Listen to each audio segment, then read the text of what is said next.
So today we have Spencer Zachary. Spencer is a Lisbon based, California born rapper and singer songwriter. He's also a mix engineer. His latest album, Open Water, was released in 2024, and he draws influence from the poetic elements of rap and hip hop, meshing them with alternative rock, Americana, R&B, and neo soul. His music places particular attention on the lyrics and stories in each song while creating a sound uniquely his own. So, Spencer, thanks for joining us. Thank you, man. Thanks for having me on. I appreciate this. Yeah. So you're speaking to us from your place in Lisbon. Yes, my home studio, my bedroom converted into a studio here. So got a nice little working space to just dip Amazing. away from the world and create. So How long have you been in Lisbon? I've been here since June 2022. So yeah, about 3 years, 5 months, almost 3.5 years. And where were you before that? I was in Argentina. I was living in Argentina for 2 years, left Argentina, um, went to the States for a month to see my family. Then I went to Ireland for 2 weeks for a buddy's wedding. And then a friend wanted to travel to Lisbon. I was like, oh, I know some people in Lisbon. I could swing by there, check it out. And came and just loved it so much. I just stayed. Yeah.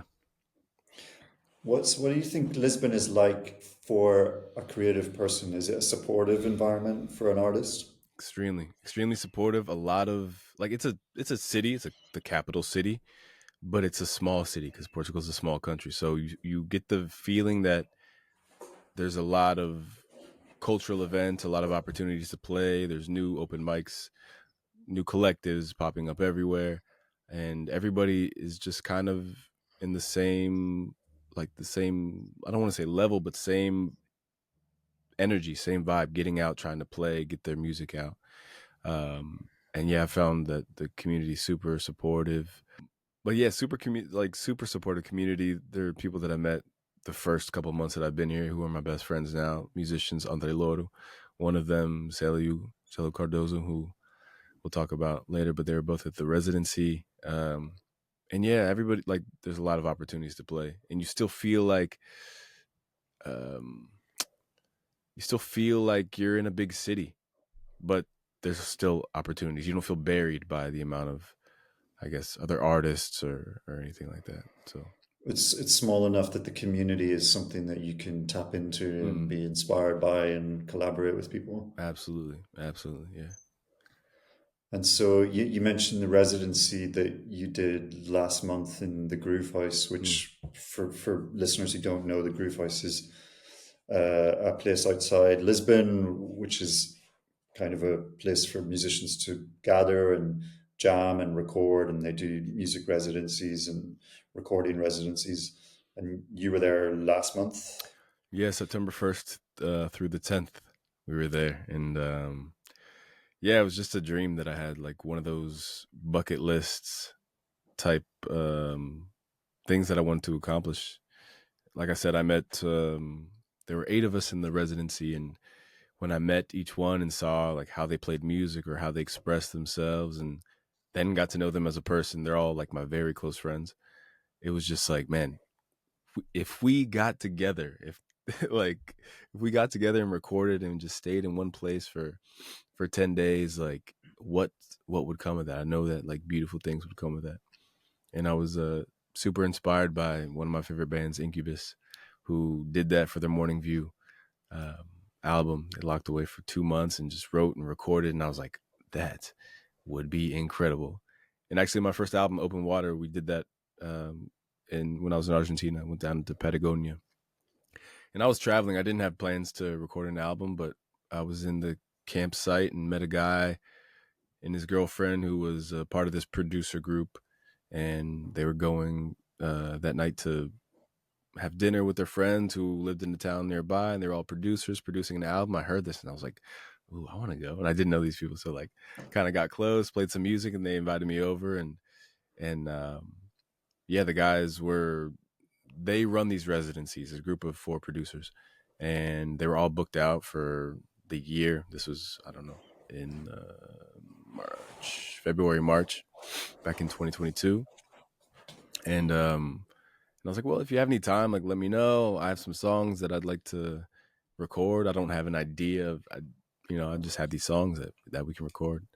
They're like, oh, we don't have any space, but yeah, if something opens up, we'll let you know. Like 10 days later, they sent me a message. Hey, we have 10 days. Do you want to come? And so we went there and just from 10 a.m. to 10 p.m. locked in the studio. We recorded the drums, and then we recorded keys, and then guitar, and then vocals, and it was just like, yeah, it's such a refreshing way to work. And my first time giving my songs to somebody else to embellish upon and to yeah, develop. And it was just, the songs became something that I could, much bigger than I could ever create. So um yeah, it was a very enriching experience, and yeah, I was very happy to have that. And so I wanted to create it ever since then. I was like, this could be my life. I would love this. Did you in those Patagonia sessions? Did Mhm. you already have all the songs written in some form? Yeah, I did. I had them all. They were acoustic songs that I just had written on the guitar. And then yeah, like I said, brought them to these guys who were just incredible musicians in their own right. And yeah, really developed them. Yeah. Like anything was a song that I play. i- If you listen to the album, it's like reggae. It's like and I would never write a reggae song intentionally, but they really flipped it. They're like, okay, this is like a reggae thing. And I was like, wow, that would have never crossed my mind. And so, yeah, they really became their own entities. So what's that like for you to have something that you've created become something very different? Man, it was difficult. It was very difficult. Um, I kind of had this attitude of like, okay, I'm here very randomly. The way I met these guys was super just surreal. I was in Patagonia in a campsite that was beautiful, mountains, and I have this opportunity to record my songs in this place that, you know, this wasn't going to happen a week ago. So here I am, and I kind of just saw it as like a, man, if I'm here and this is what they're asking and this is what um life is proposing to me right now, then yeah, let me just kind of breathe and listen to these guys and let them and trust them. I'd never heard a single piece of music that they had produced either, but I just went there kind of just super open and trusting. And so, but it was still very difficult. um yeah, at the end, when the project was already recorded, they were kind of pushing to put it out, and I was not happy at all with my vocal performance and the mixing. And so I was just like, something doesn't feel right about this project. I can't put it out right now. And then I ended up listening to a project that my buddy recorded and got mixed, and I sent him a message like, yo, who mixed your album? He sent me the contact. I got his contact, and then that guy ended up mixing my album, and it became just a completely, just so well polished, so much fuller, so much more character in the songs. And then that kind of pushed me to re-record the vocals and yeah, push it over the finish line, because there was definitely an emotional block there with me, for because these are songs that I wrote about my time in Argentina with my ex-girlfriend, and kind of just chronicles the whole time of us being together, from before we knew each other to when we met, to when I fell in love, to when things were in the relationship were kind of breaking down, and then kind of yeah, leaving that situation and leaving Argentina. So there was an emotional block for me, and it was hard to bring myself to sing these words and to sing these songs. So it took, I think, like 14 months after we recorded it to me finishing the vocals, and then yeah, we released it in January 2024. So a long process. Yeah. So apart from getting the remix done and re-recording the vocals, was there an internal process that you were consciously going through? Was there Mm. anything that like you would be able to repeat for yourself to like remove those emotional blocks and feel ready? Hmm. I don't know. I know that I was going through, I was feeling that it wasn't right. And there was a time when I was like, I was speaking to my older brother, who's like one of the people that I trust most in life. And he was like, this could just be like just a snapshot of you at this moment in time. Like, this is where you are vocally, where you are musically, and this could just be a snapshot of that. But I knew that I could do better, and that's kind of the maybe the artist's uh, perfectionism that some of us have. Like, no, it needs to be better. This is not it. This is not how I'm hearing it in my head. Mm. And um, so yeah, I just trusted that, and then yeah, I think it was a week later that I heard my buddy's album, and I reached out to the mixer. And but as far as the process of letting go of those blocks, um, I think it comes down to maybe just living life, like getting out of the taking a break for a second. I think that could be very helpful. And I took a break for about 14 months to get that one through, but I'm very happy with the project, and I think if I tried to put it out any sooner, I wouldn't have listened to it myself. So it would be hard to like tell other people to listen to it. That was the whole issue. I was like, if we release this album, then I'm not going to listen to it. So, Hmm. and the songs deserve, I think, um, yeah, care and attention because they come from a very deep and sensitive place, and I wanted to honor that. So you were talking there about, this isn't how you hear the song, and that kind of makes me wonder a bit about your songwriting process. Like, Mm. do you do you feel you're discovering a song as you're writing it, or is there sometimes an extent to which the song already exists and you can hear it? And like what, talk us through what that's like internally as you're writing a song.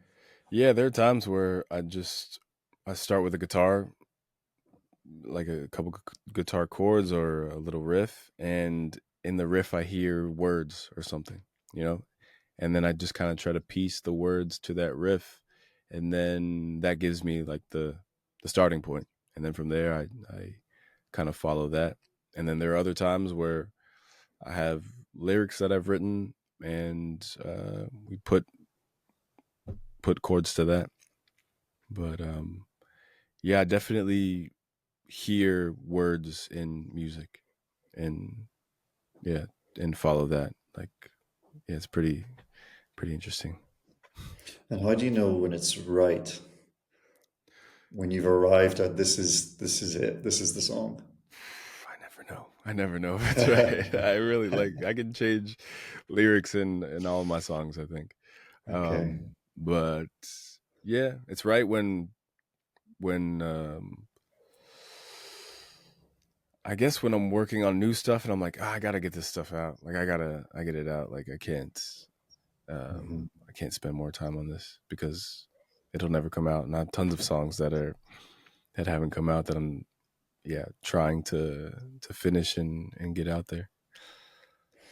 So then talk us through how that's a different process in creating and songwriting when you're doing a residency at the Groove House with like 10 musicians in total, Hmm. because presumably you're all writing together Yeah, there in the moment, or are you bringing material yeah. that's already formed as well? We wrote everything there. We wrote everything Wow. there, and it was interesting because we all, like I said, we're friends. So I don't know how this would have worked with a group of people that we didn't know so well, but we all, somebody came up with an idea, and we would all kind of just huddle and gather around that, and people we throwing in lyrics here and there, and we all just kind of flowed with that.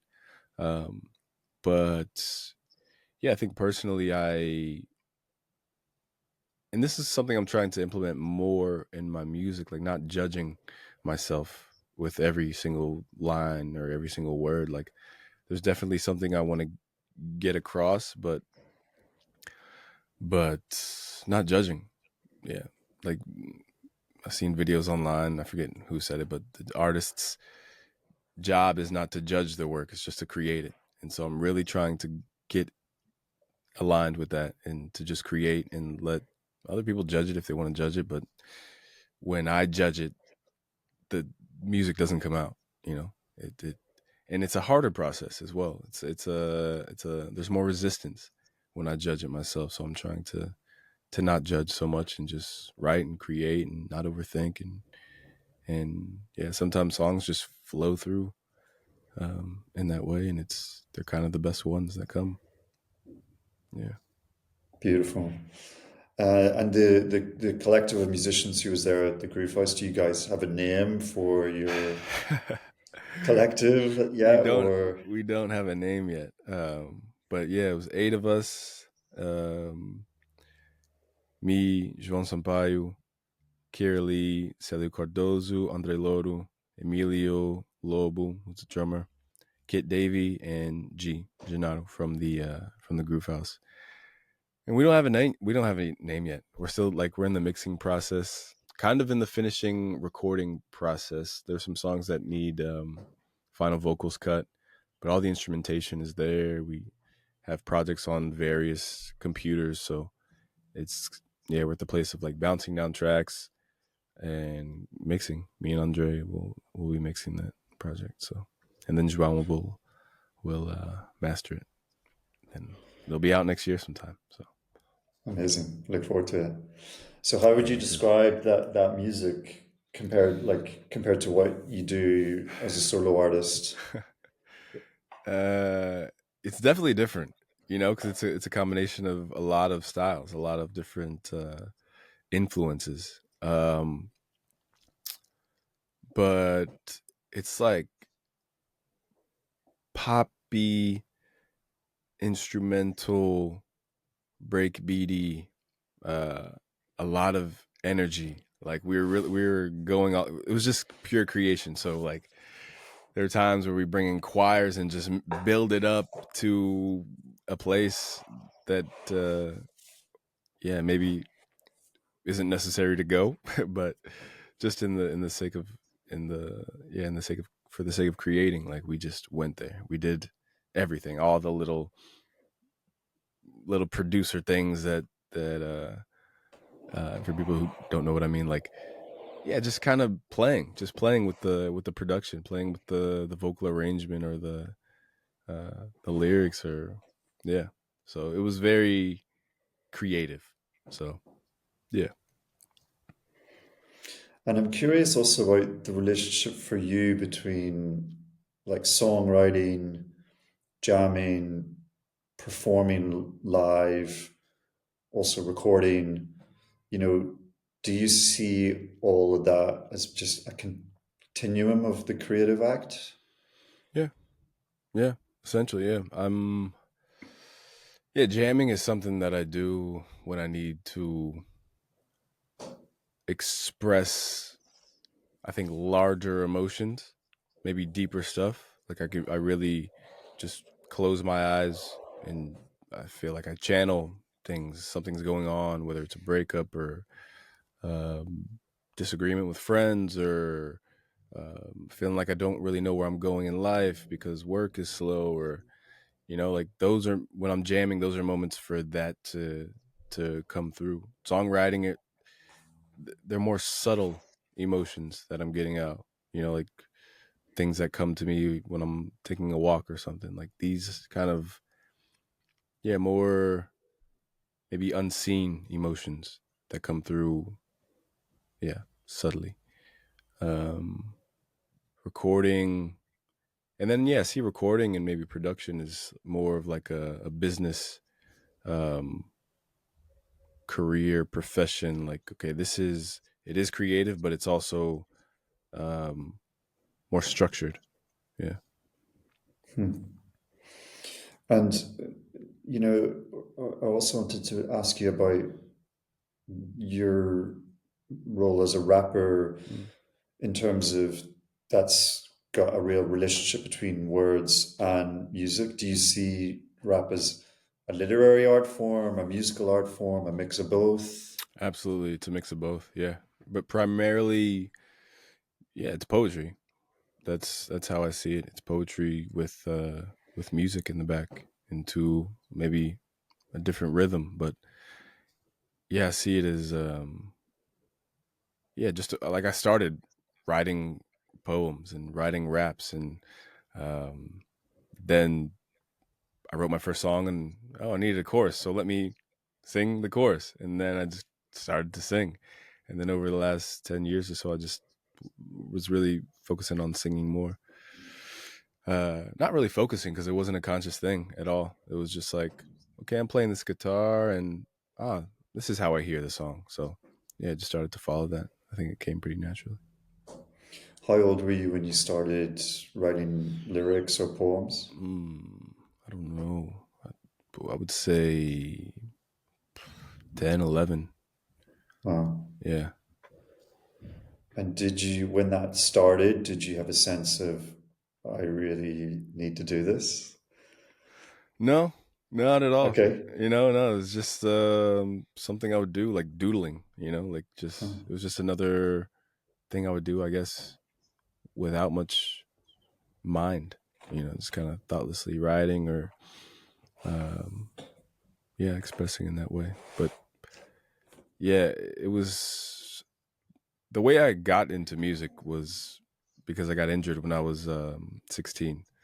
I played baseball from since I was 3 years old, and that was like the thing that I was going to do. I played on travel baseball teams. I traveled all over the East Coast where I lived in Maryland. And when I was 16, in high school, second year in high school, I got into a baseball collision. The lower half of my left leg got dislocated, tore my ACL and my meniscus, and that kind of changed the trajectory of my life from that point. It was like a collision, and I was in the bed for a couple of weeks. And my mom bought me my first guitar, and I started to sit on the edge of my bed watching like Marty Schwartz and learn how to play, Jack Johnson, Banana Pancakes, and just kind of yeah, that's where music started for me. So it wasn't really a thought before when I was writing lyrics or writing anything. It was just like um, another thing because baseball was so like the goal. Yeah. And how long after your mom buying you that guitar did you get a sense of, I think I want to do this, dedicate my life to it, and I start to conceive of yourself as an artist? Uh, much later, much Okay. later. I think I'm making that decision really in the last 3 years because I was always traveling around. Um, I mean, I'd written songs and I'd put out songs, but it was kind of always on the side, and maybe I had too much fear to really step into this identity, into this role of like I'm an artist, I'm a musician, to show people that I care about music and I care about doing this because there's always some, you know, I don't know. I never felt it actually. So there's just kind of like ideas in my mind, like, oh, when I step into this, people will think that oh, he's trying to make music, he's trying to be an artist, he's trying to be famous, or whatever. Like, it's like thoughts, just noises in my head that kind of stopped me from really moving forward this earlier, I think. But at the end of the day, like today, I just think, man, I'm making music, I'm writing songs, I'm expressing things in my life that I go through. It's a total selfish therapeutic thing for me. So yeah, that's how I see it now. And talk to us about your daily routine in that sense. Are you making music every day? Are you writing lyrics and poems? And I write lyrics and poems, and I pick up the guitar a couple of times a week, and I'll strum some things, and sometimes a song or a verse or lines will come to me.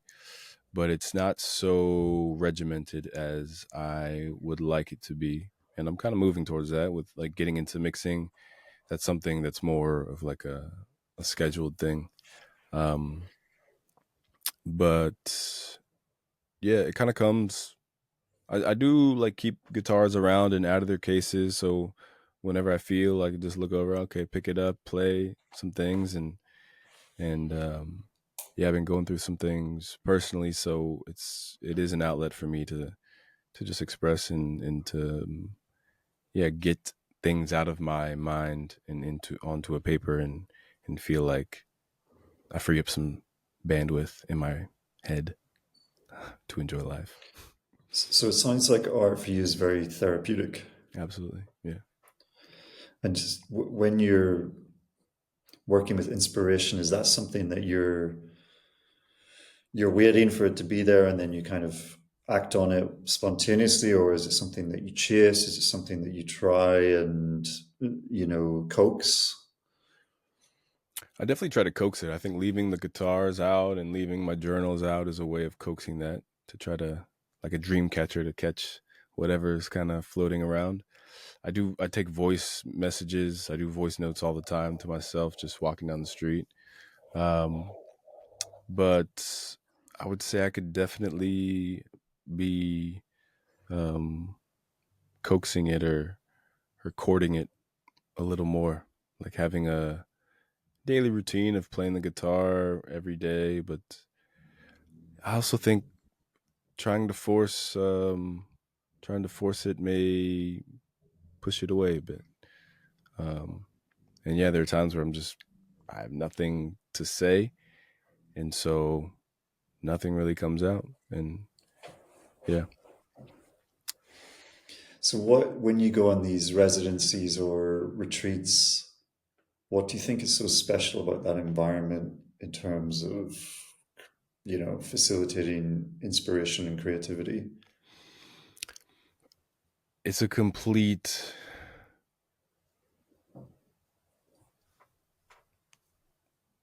It's taking me out of the center of things. Like the point of view is I mean, it's expanded now. There's 7 other people who have things to say about where the song should go, or have and that feels good to not carry all the weight. Like the first album I produced, I released in 2019, called a summer love. I wrote, recorded, played all the instruments, did all the things, produced it, mixed it. um and yeah, just kind of to prove to myself that I could do it, but not having to do that. And I enjoy doing that, but not having to do that, it feels nice. And you're with your friends, so yeah, you're like, my buddy João was a incredible producer, excellent like bassist. And so I don't have to do that. Like, he can carry that. Celio is a incredible guitarist. He plays the guitar solos. Kira and Kid are just incredible singers and writers. So they have their input.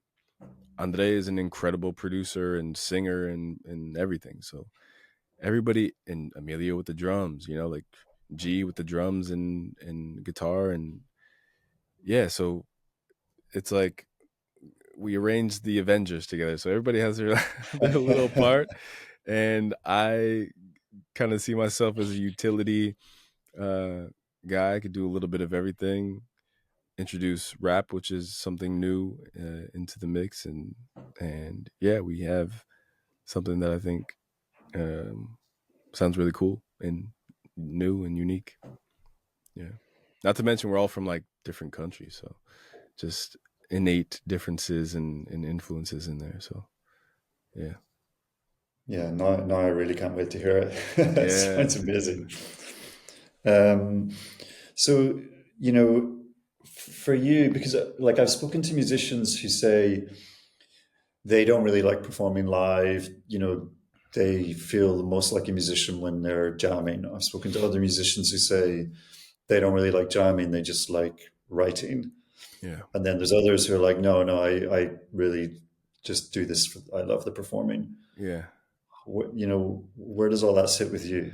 Man, I totally understand that. I understand the not feeling super drawn to performing. The relationship I had with performing is kind of like going to my grandma's house as a kid. Like, I never wanted to go, but then I get there and there's food, and my grandma's awesome. She has a big house and it's fun, and we're all there just kind of enjoying enjoying enjoying it, and just it becomes a place that I don't want to leave. So like, getting up to a performance for me feels like, I don't really want to go. Maybe I call out, but then I get on stage, I play the first song, and I have the opportunity to share my stories of how the song came about, or where, what inspired this line, or who this song's about. And it's, again, another therapeutic session. Like my shows, I feel like I speak a lot about the songs, and I try to bring people closer to, yeah, to the music, and maybe to me in a way, just to feel seen and heard, and let other people know that, yeah, I'm going through this too. We're all going through this. And yeah, so really after a performance, it feels like, okay, I need to do this more. I really need to do this more. So yeah, yeah, I guess it also takes a lot of energy to perform, like emotional energy, yeah, physical energy. yeah. It does. I think it takes. I get very anxious before shows. Like if you see me before a show, I'll probably be very quiet, off by myself. Maybe you won't see me, because I get very anxious. And when I get anxious, I like yawn a lot, and then I get tired, and I'm like, oh, okay. But then, like I said, I play the first song, and it's like, try to make a joke to break the ice, make myself feel comfortable, and carry on from there. But yeah, it can be an emotional ride singing these old songs, and you're reminded of who it was about or what you were going through, obviously. And yeah, it can take a lot out of you. It's interesting because I've seen you live and you don't seem anxious as a performer at all. If anything, I would say you seem really laid back and That's good. at ease, you know? So, Yeah, no, I definitely feel at ease, like one, two songs in, but mhm, yeah, beforehand, it's pretty nerve wracking. It's pretty nerve wracking. Yeah. mhm. So do you, I don't know, maybe you don't like this question, but do you have like biggest influences as a musician? Do you have heroes? Is that Yeah. changing? I definitely do, man. Rest in peace to D'Angelo, who just passed away. He was a huge influence. Like Voodoo, and then The Black Messiah, when that came out, it was just like, man, I don't know. He had so much musicality and was an artist's artist. And not that the words didn't matter, because if you go back and listen to his words or read his words, you're like, oh fuck, okay, this man was feeling some deep things, and that's probably why he got into the stuff he got into post Voodoo. But just his vocals, the way his vocals are, like, you can't even understand what he's saying really, but the tone of his voice and how he blends like three or four voices coming in and coming out is just like, it blew my mind. I never heard anything like that. And I think a lot of people feel the same. And yeah, just the whole team he had around him was incredible. So D'Angelo, huge influence. I mean, the background of my laptop and computer is Kendrick Lamar. He's, I think, one of the most. I mean, it's been proven, not proven, but he's been awarded like a Pulitzer for in literature for his writing. He's an incredible storyteller and executes what he's trying to say and get across. Um, but yeah, I came up listening to a lot of '90s rap, 2000s rap. Like I know Ludacris, like like it goes up and down, like very mainstream rap as well. Like um, but Jordan Rakai, one of like the most incredible, dopest artists, vocalists that I followed today. A lot of people out of London, actually. Olivia Dean, I'm on her new album. Not on it, but I'm like listening to it a lot. It'd be cool if I was on it. um, yeah, J. Cole, Big Crit, Andre 3000, Most Def, Yassine Bey, um, Lauren Hill, Jason Mraz, Jack Johnson, Incubus, Red Hot Chili Peppers. Yeah, the list goes on and on and on. Yeah. And outside of music, are there other art forms that inspire your music and creativity? Mm,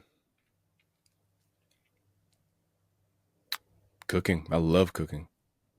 I really see it like similar to mixing a song, like literally mixing ingredients. But I'm getting to a point where I'm cooking, and if you ask my ex, she'll deny this, but like where I'm just kind of flowing, free flowing, because I would always like stick to the recipe, but like I'm getting to a place where I can really yeah, explore that more. And like I said, I love cooking. I love trying new dishes. I love um yeah, just those moments alone in my kitchen, having a glass of wine, listen to music, and making food just for myself. So it's definitely yeah, I think in another life I would be a world renowned chef and just like, or maybe in this life, we'll see. Maybe not So world when you, renowned, but yeah. well, it's good to aim high. Yeah, So when you say that, that like it inspires your creativity, is that because that's filling your cup, your creative cup, man. and Yeah. then it's giving you the energy to go away?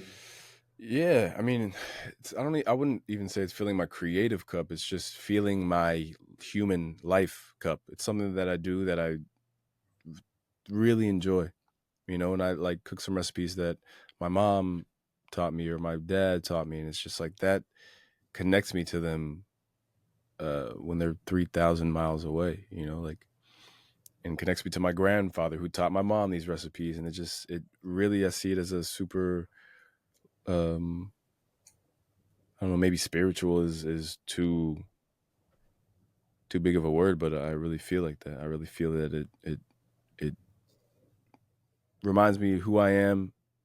And yeah, I really like to do it. And we have to do those things that we know we love to make ourselves happy and to keep ourselves happy.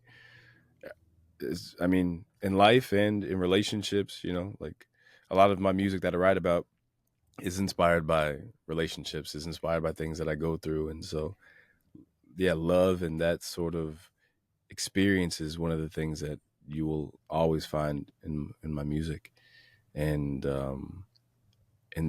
cooking and going on walks or running or drawing or writing, poems. And so these are things that I found that are most me.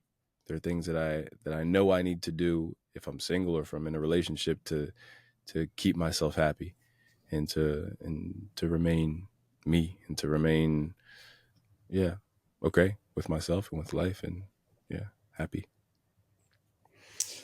I love that because it's really pointing so clearly at the idea that creativity is about enjoyment and feeling good. Because I think sometimes we feel like art comes from suffering Mm, because it often expresses suffering, and that's a great way to channel it. But what I like that you're saying is it's also about, you know, the well-being. yeah. Yeah, I mean it's fun. It's fun to cook. It's fun to create music. It's fun to put a beat on or and come up with words that rhyme to it and rap and like, oh, that's fucking cool. Oh, I like that. Okay, how about like that's fun. I find that incredibly fun. And so yeah, it can definitely come from a happy place as well. And yeah, I think writing our deepest emotions, maybe it's when you're really in it, it feels like what the realest thing is in that moment, and it comes through in a way that's like, I don't know if, yeah, like super deep or super emotional. Um, but yeah, it doesn't always have to be the case. I would like to write songs on other things as well. Like I don't know, friendships or my views, my dreams, aspirations for the world. Like things outside of love and relationships. But I think love, and that will always be a topic that I come back to because yeah, hopefully I'll have that for the rest of my life. And so, you talked a bit about how it's kind of fun and enjoyment is supportive of your creativity. what are the biggest challenges you face in being creative? Where do you struggle to be creative? What obstacles Uh, do you face? yeah, finishing songs. And I'm Mm. constantly learning and doing like reading or figuring out new production techniques or mixing techniques or downloading new instruments. And it's like, I feel like my sound is always evolving. And so if I start something, maybe 3 months later, I'm not feeling that anymore and I'm on to a new thing. And then not getting those ideas out. And so um yeah, not finishing songs through is definitely a creative block and is a challenge. Um, and I think also that's why working with other people is really nice because kind of got somebody there like, hey, we gotta get this done. We gotta do this, you know. And sometimes I need that. Yeah. Hmm. And kind of looking at all the music that you've written and recorded so far, do you ever look back and kind of um, identify commonalities in it, themes that are running through it, narrative through lines, something things that you keep returning to? Is that something you're conscious of? Yeah, absolutely. Like I said, love. The first project is a summer love. Second project is open water, which I wrote about a girlfriend relationship that I had in Argentina. So yeah, love and heartbreak are definitely through lines. But at a recent live show, I expressed that yeah, I want to write about news. I want to write about new things. There's so much that I want to explore and to write about, and ideas that I have for songs that are just not that, you know. And I think that would be a challenge for me to do. Maybe not a challenge, but it would be a new thing. And so I think that's worth exploring. And that's yeah, I have some songs written out, some ideas, but now starting to work more with mixing and you know, I'm a voice actor as well, so that's kind of that's my day job. Um, it's been difficult to find some time to do that, to really to focus in on the creativity. So that was part of the reason why I wanted to do the residency, to just say I'm not working this week, I'm not doing anything. This is about creating, and this is what we're doing today, this week. Mhm. So yeah. And do you feel like making art changes your relationship to those themes and ideas? Do you feel like it changes you as a person? Hmm. Hmm. I think so. I think I become.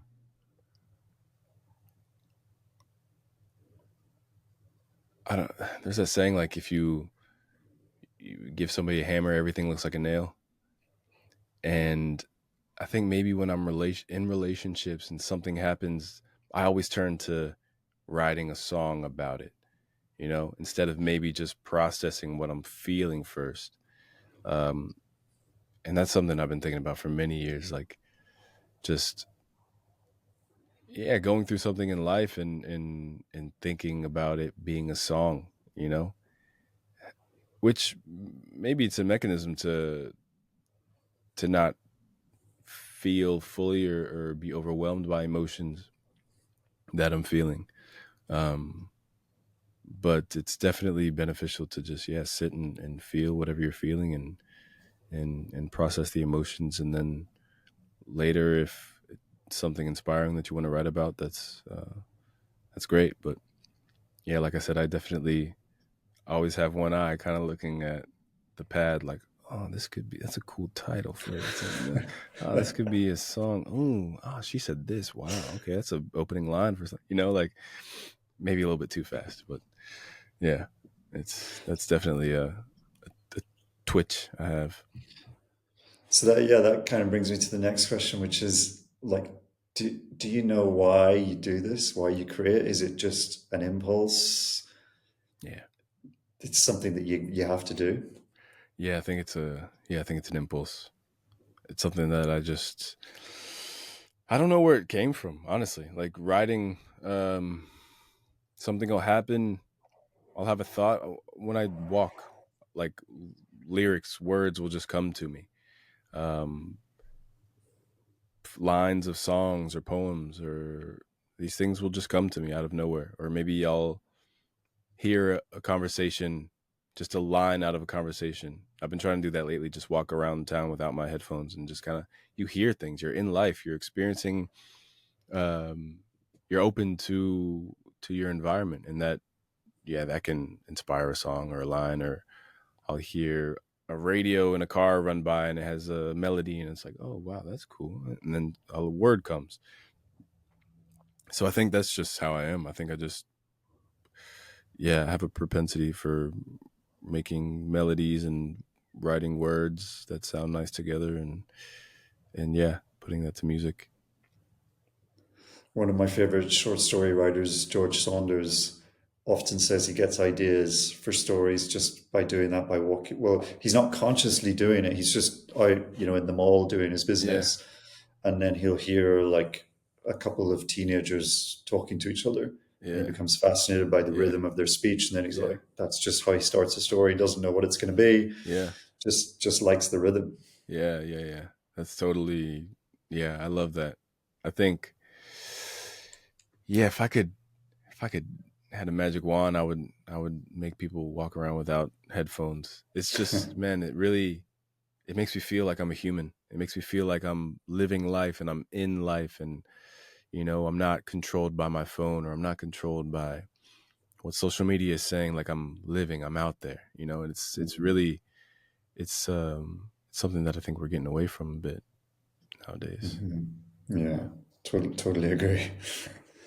So what's next for you, both in terms of things that you may have lined up and also in terms of like dream projects that you would love to put together? Yeah. Well, this album from the residency with the collective that does not have a name yet will be out next year. We're, like I said, we're in the mixing and finishing vocal production on that project. And then I have like a few songs, like new songs that I want to produce either myself, because it's been a while since I put out like my own production, um, either myself or with like a small group of friends, to get that out. Small EP, maybe. It doesn't have to be an album, but just something new. And yeah, with a new voice. Like, I feel like since the last album, I've become a better singer, become a better writer, trying to write, trying to say less with, trying to say more with less in my writing. And that's been really fun to just kind of be vague and kind of be like, yeah, more poetic. I want to get back to this. I think, yeah, for a time, my writing got very literal, and yeah, I want to kind of dissipate a little more. Yeah. So yeah, some new projects coming next year. I'm signed to um, a, um, a distributor, and yeah, we'll have some songs out next year. And with the collective, presumably you guys are going to be performing to support the release of the album. And Absolutely. Yeah, yeah, yeah, yeah. amazing. Yes, there will be Yeah, shows next year. we'll look out for that. And yeah, we'll also put a link in the show notes to your Instagram where people can follow you Cool. and keep up to date with your new work. But yeah, thanks so much for joining us today, Spencer. I Man, really this has been appreciate my it. pleasure. Also, I appreciate the questions, man. It was really cool to like, yeah, reflect on all this stuff and kind of retrace my journey, which I don't do so often. So I appreciate you. Thank you for having me on. And Well, man, yeah, it's been a joy to hear you explain it, and yeah, man, thanks for being so honest and open with us. my pleasure, man. A joy for me as well. Thank you, brother. Thanks again. Cheers, man.